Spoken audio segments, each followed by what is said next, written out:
What's up, everybody? Rainy Thursday. It's the first time I've actually turned on the heat in my car, and it always smells funny. It smells like burning lint. Margaret Bird, what's up? Trying to buy a 2-unit from you in Seven Valleys right now. Give me a call. I think you talked to Doug. Matt Hockley, what's up? Game last night was sick, right? I was talking to a buddy. I think that's the first time I've ever seen like an actual live fist fight at a sporting event. It was a legit brawl, bench clearing brawl last night. It was awesome. It's good seeing you, man. Glad we had a chance to tear up the Sixers store together. It was funny. You and I walked out of there like 10-year-old kids with bags of Sixers jerseys and hats and all kinds of stuff. I had a great time. It was cool kicking it with you, man. Glad you could make it, and should do stuff like that more often.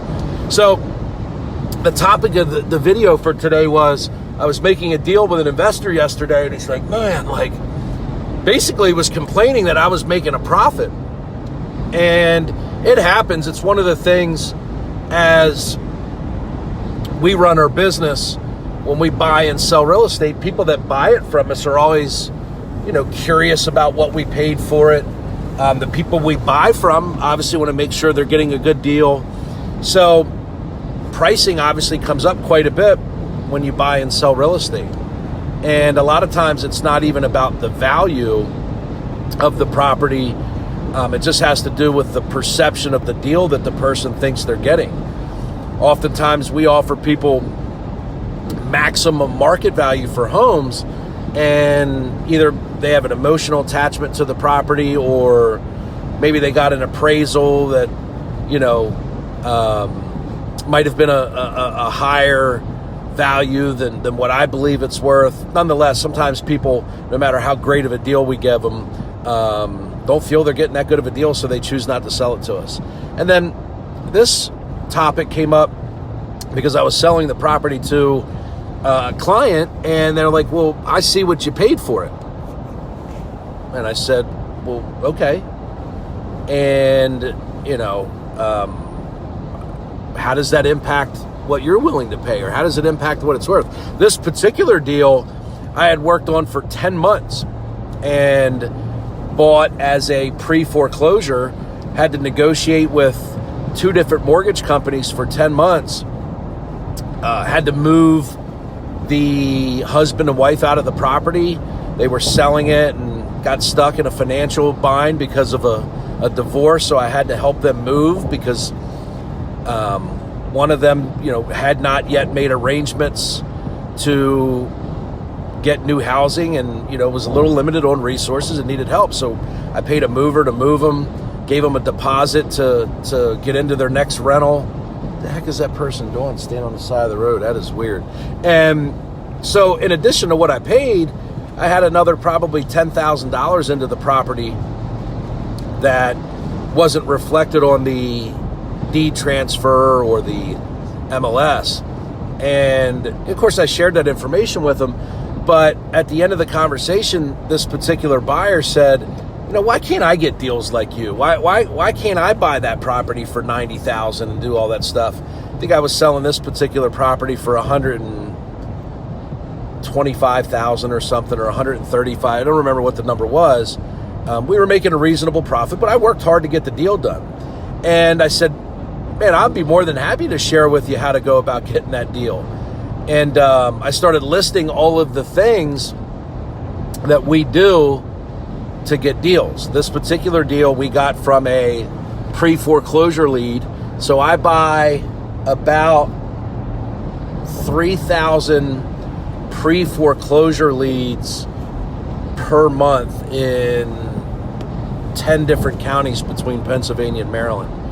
So it's basically a service provider that pulls data, and the instant that a bank files for a judgment to start the foreclosure process, it becomes public record. We get the data right away, and then we mail them, we call them, we text them, and Just to put that into perspective, I have a person that manages all of my data, one full-time employee, and they acquire the data, they format it into Excel, they load it into our phone system, they load it into our texting system, they load it into our CRM, and at any given time, we're managing about 200,000 records. So that's one full-time person. Then I have a 1, 2, 3, 4, and I'm hiring 3 more, 8 full-time outbound callers. Joni Wolfswinkle, what's up? Jessica Coover, good morning. Russ, good to see you, bro. Jennifer Glassmeyer, congrats to Carter. I saw he had his first touchdown 2 weeks ago. Hope everybody's having a great day. And back to my point was that I get off topic. I see names pop up there. I get all excited. Want to say hi to people. Thanks, everybody, for checking in and supporting. And, hey, if you have a chance, share this out. I think this is useful information for a lot of people. I get lots of messages and comments on, good morning, Jessica. I get lots of comments and messages. This is my costume. I'm dressed up. Wait, today is Halloween. Holy moly. There's been so many Halloween parties and trick-or-treats and office Halloween that I actually forgot about October 31st. And in this business, the last day of the month is always a big deal. So shame on me. Halloween snuck up on me. But anyway, back to the topic at hand. So we deal with 200,000 records. I have 5 full-time. Nas Spellman, what's up, bro? Great season this year. Hope you're doing well. Wanted to throw you a shout out. I sent your dad that video and pictures. There's a bunch of good pictures of you on there from the Gettysburg game and our last game that we played. Who was the last game? Susquehanna. There was a couple pictures of Nas in there just manhandling people and mushing them. So good luck in the rest of the season, man. Wish you nothing but health and victory throughout the playoffs. So we manage 200,000 points of data, have 1 full-time person. I have soon 8 full-time callers. So we're constantly calling these folks. We call each customer 3 times over the course of 4 weeks. And then I have someone that sends out about 1,500 text messages per day. That's 1 full-time person. Then as phone calls come in we do mail, which is postcards. We send out about 40,000 postcards a month. Those generate about 250 incoming calls.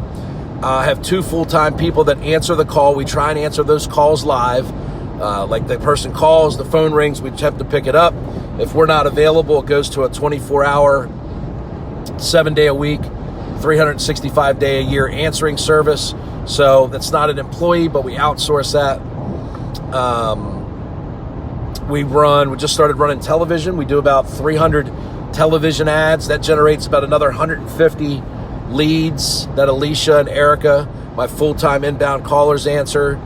And I do a couple $1,000s a month in Facebook advertising, a couple $1,000s a month in Google advertising. I spend about $30,000 a year in search engine optimization. I spend about $5,000 to $6,000 a year in different websites. And I do personally about 1,000 of these videos a year. And everyone really on our team does, 1 or 2 videos a week at a minimum. So the point is that none of what I'm talking about is really all that difficult. It takes a lot of hard work and organization and perseverance to keep it all organized. You obviously have to have a company that has a culture that people want to come work. You have to have, human resources, policies, procedures, leadership, coaching in place where people want to actually stay. You need to pay a competitive wage, but all of that's not rocket science. So my point to that investor, my point to anybody is you can run the business that we run, but it takes all of those things. And when you run that business, you have the opportunity to buy 25 deals per market. You have to have the time and money to invest, and then you have to have the resources and the knowledge to be able to manage those systems, coach and lead those people. And if not, my point to them was, hey man, you actually get the luxury of doing none of that, buying the property from me. Yeah, I'm making a profit, but my profit's for my part of the job, everything I just walked you through. If you don't want to do that, you'll make your profit fixing, renovating, selling, funding this deal. So you can make what you make, which, by the way, this investor will make more than what I made on the transaction for your part in the deal. I make what I make for my part in the deal, which is predominantly marketing, sales, customer service, and logistics, making sure that we have systems and processes in place to handle all of this data, all of these leads, and then I obviously have to coach and train our people and lead them. So anybody can do it. I'm not too proud to stand up here and tell you that I do something that is extraordinary. I think we do an extraordinary job of what is a pretty basic business. And it really starts with our people. We put so much time and energy into our people that we have the best people, I think, in every single position within our company. I don't believe I could put someone in that spot that would be any better, which is saying a lot. You know, if you look around your company, if you could honestly look at your company where you work and see each person in every position and say, that's the best possible person I can imagine doing that job, you work at a pretty awesome place. And that's where I work. That's the place that I go every day throughout the week. We have 2 offices, and I can honestly say that about our Maryland office, our Pennsylvania office, the lenders we deal with, the appraisers we deal with, the contractors we deal with, everything, our property managers, our entire staff in our Pennsylvania and Maryland offices. As I look at every one of those seats and every person, Jack, what's up? Ryan Fry, how you doing? I can honestly say that at each of our offices in Pennsylvania and Maryland, I would not replace a single person. Everybody is the best that I could imagine to sit in that seat. So if you want to be an investor and you want to buy deals and you want to do what I do, I'll give you the formula. It's no secret. I learned it from somebody. We just do a really good job of it. However, it's a big business. We spend between our 2 offices almost $100,000 a month in advertising. We employ over 60 people. So running that type of business is much different than running a fix and flip business where you get a property. And the cool thing about a property is it's inanimate. It doesn't have emotions. It doesn't have feelings. It doesn't, have good days and bad days. It doesn't have health issues. It doesn't have, right? So managing a property, when you're on that side of the business as an investor and your profit is made by fixing up homes, it's a much more predictable, Sue, good morning. It's a much more predictable outcome. So anybody that wants to do what we do, put a question mark in here and send me your email. Put a question mark and an email. I'll email you the exact formula for you to follow to do 25 deals a month, buy the properties that we buy. I don't even renovate half of the properties we buy. We sell them to other investors. So you could get started with not a whole lot of money, no construction experience. You can get into this business, and I'll show you how if you want.